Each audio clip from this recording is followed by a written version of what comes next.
देश में कोरोना की रफ्तार एक बार फिर से बढ़ने लगी है। पिछले 24 घंटे में करीब 8.5 हजार संक्रमण के नए मामले सामने आए हैं। ऐसे में कई लोगों को ये डर सता रहा है कि कहीं कोरोना की चौथी लहर तो सामने नहीं आ रही है। हालांकि देश के चोटी के विशेषज्ञों की माने तो कोरोना संक्रमण में वर्तमान वृद्धि किसी नई लहर की सूचक नहीं है। भारतीय आयुर्विज्ञान अनुसंधान परिषद के centre of advance research and virology के पूर्व निदेशक और विषाणु विज्ञानी टी जैकब जॉन ने कहा है कि कोरोना संक्रमण के मामलों में हालिया बढ़ोतरी नई लहर की सूचक नहीं है, बल्कि स्थानीय स्तर पर मामलों से उतार चढ़ाव हो रहा है। विशेषज्ञों ने कोविड-19 के मामलों में मौजूदा वृद्धि के लिए मास्क नहीं पहनने और कम बूस्टर खुराक लेने जैसे कारणों का उल्लेख करते हुए कहा है कि बढ़ोतरी नई लहर की सूचक नहीं है। टी जैकब जॉन ने कहा है कि वर्तमान वृद्धि सामाजिक मेलजोल और आर्थिक गतिविधियों के कारण हुई है, जिसके परिणाम स्वरूप वायरस के प्रसार की अधिक संभावना है। केरल महाराष्ट्र में स्थिति चिंताजनक।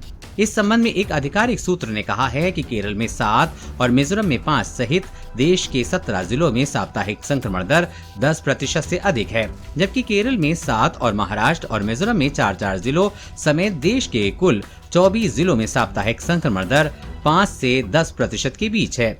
विषाणु विज्ञानी टी जैकब जॉन ने कहा है कि मामलों में मौजूदा वृद्धि किसी उछाल की तरह नहीं है, बल्कि एक क्रमिक वृद्धि है जो कि स्थिर या समान रूप से वितरित नहीं है। उन्होंने कहा कि कुछ राज्यों में मामले बढ़ रहे हैं, जबकि अन्य राज्यों में अलग स्थिति है। उन राज्यों में मुख्य रूप से शहरों में मामले बढ़े हैं। सभी जगह इसका प्रसार नहीं हुआ है। ये पैटर्न एक नई लहर का सूचक नहीं है, बल्कि स्थानीय स्तर पर मामलों में कमी वृद्धि हो रही है। 5% से कम लोगों को बूस्टर डोज। भारतीय आयुर्विज्ञान अनुसंधान परिषद के centre for advance research and virology के पूर्व निदेशक जॉन ने कहा है कि दूसरी खुराक लेने वालों में से 5% से भी कम लोगों ने बूस्टर खुराक ली है। उन्होंने कहा कि इस कम कवरेज के लिए कौन जिम्मेदार है। मैं समझता हूं कि लोग वैक्सीन सुरक्षा को लेकर सरकार पर भरोसा नहीं कर रहे हैं और सरकार को भी इसकी परवाह नहीं है। उन्होंने इन दावों का खंडन किया है कि वृद्धि के लिए नए स्वरूप जिम्मेदार हैं। जॉन ने कहा है कि अभी मजबूत धारणा यही है कि मामलों में वृद्धि BA.5 और BA.4 स्वरूप के कारण हो रही है। दूसरी तरफ वायरस को जब प्रसार के अनुकूल अवसर मिलता है तो ये तेजी से फैलता है। BA.4 और BA.5 के स्वरूप भारत में नहीं।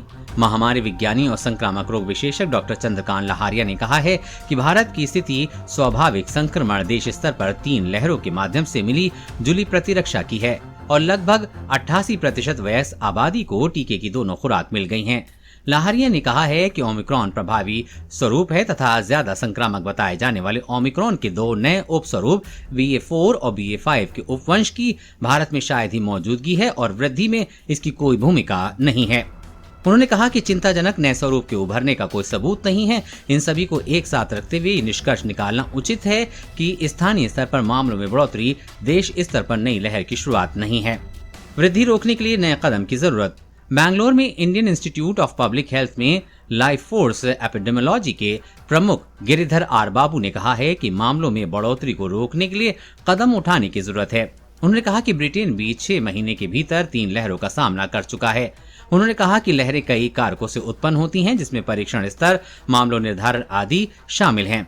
इसके बजाय प्रत्येक प्रकोप को तुरंत पहचाना जाना और नियंत्रित करा जाना चाहिए। कोरोना वायरस और कोरोना वैक्सीन से जुड़ी हर अपडेट पाने के लिए चैनल को सब्सक्राइब करें।